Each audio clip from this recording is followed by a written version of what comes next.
Good afternoon, ladies and gentlemen. It's Tuesday afternoon and here are today's notices. First of all, I'd like to do a little help guide on how Year 10 can work out which room they're in for each of their trials because it's a bit confusing.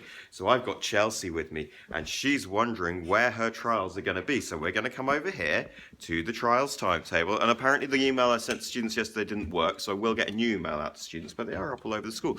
And Chelsea's going to look at Monday morning and think, ooh, I've got a biology trial on Monday morning, and I know that that could be an MFL 3, MFL 2, Maths 4, or Hum 3, but I don't know which room to go to.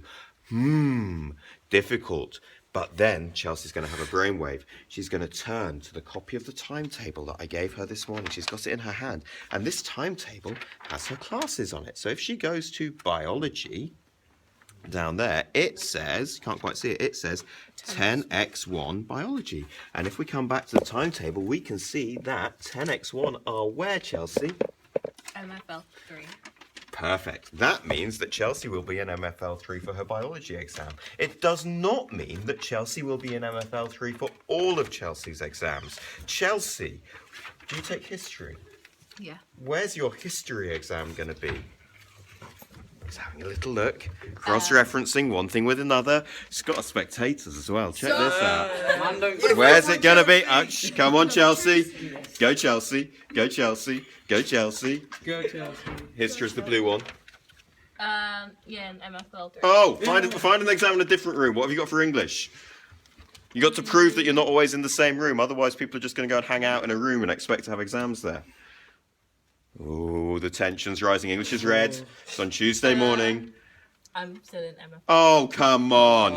Well, you need to check for each exam because you might be in different places. And that timetable, what you got this morning, combined with this exam timetable, what's up all over the school and which you will have an email of if you haven't had it already, that's how you work it out. But Year 10, because I'm a lovely man, I'm going to make it even easier for you. That's enough. Thank you. You're supposed to be intelligent people.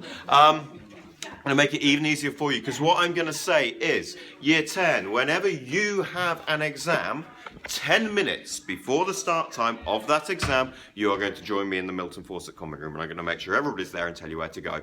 So Year 10, 10 minutes before every exam start time, if you are in that exam, you're going to go to the Milton Fawcett Common Room, and I am going to meet you there and tell you from whence to go, or hence, or whichever one of those it was. What else do I need to tell you? I need to tell you one more thing.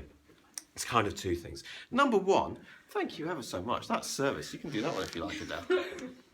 Oh, I'll do it then, shall I?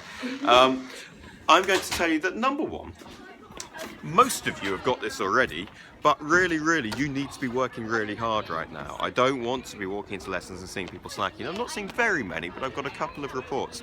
This is the time for real graft now. It will make next week much easier for you. And number two, I've got reports of some students, thank you guys, I've got reports of some students turning around to teachers and saying, for example, oh, well, I had a games lesson that day, so I can't do that bit. That's not going to cut it. If you've missed lessons through illness, through sports fixtures, it's your job to catch up. Get somebody else's book, get somebody else's notes, see what you need to find out. So, keep the work going. Don't work too hard, but work very hard. And I will see you all later. Take it easy. Bye.